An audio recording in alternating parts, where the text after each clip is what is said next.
back to the channel, and today is a tag. It's that time of year again, and we have the end of the year book tag. There are 6 prompts to go through, so let's get straight on with those. Number 1, are there any books you started this year that you have not finished?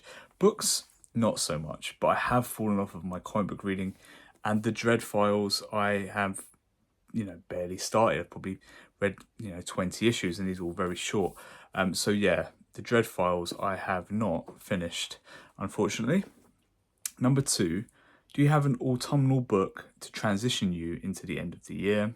For me, that's going to be Fool's Errand by Robin Hobb. Robin Hobb is fantastic at kind of describing the change of seasons, and I expect this to be no different at all.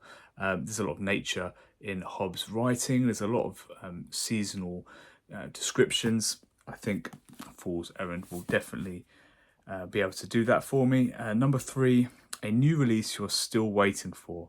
Now, waiting for to arrive, yes, Wind and Truth. Book 5 of the Stormlight Archives by Brandon Sanderson is coming out soon. I believe it's early December, but not waiting to read because I'm literally about to start reading book 1. Number 4, what are 3 books you still want to finish before the end of the year? Right, moving on, transition perfectly from the previous prompt, Way of Kings by Brandon Sanderson. This very, very thick 1250 page novel, the first book in the Stormlight Archive. I do want to get to that before the end of the year. I want to get also to another book 1, that is The Black Echo by Michael Connolly, first in the Harry Bosch series of books. So if you like crime, that's one there.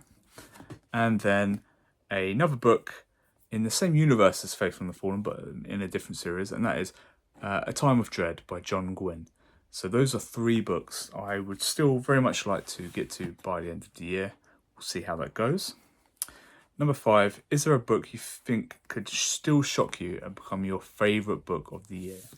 Now, looking at what I've got left, The Way of Kings has an incredibly high Goodreads average. It has an average of something like 4.5 out of 5, which, if you know, on Goodreads is very, very high. Very few books have a rating as high as that. And it is also an enormous fantasy book, and I am obviously a fan of enormous fantasy books. So high hopes maybe for The Way of Kings. Number 6, have you already started making reading plans for 2025? Yes, I've already decided all the books I'm going to read in 2025. In fact, I'm struggling to fit them all in. I've chosen too many books for 2025, and some will have to be cut and trimmed away, but that's for another video on another day. Let's get to everyone's favourite bit of the tags. Let's tag some people. Today I'm going to tag Reading Ideas, really good channel. Reading Ideas does a lot of serious literature, some poetry as well. At Michael Romeo. So Michael Romeo has just come back from a hiatus. He's been away for about a month from Booktube, but he is back and beardless, it seems. And I'm going to go with Storm Reads. Storm has a really fantastic channel. She's doing a lot of Halloween stuff at the moment. I don't think she's done this tag. I don't think any of these 3 people have done this tag, hence why I've chosen them specifically. So you guys are tagged, and I'll catch you next week, guys.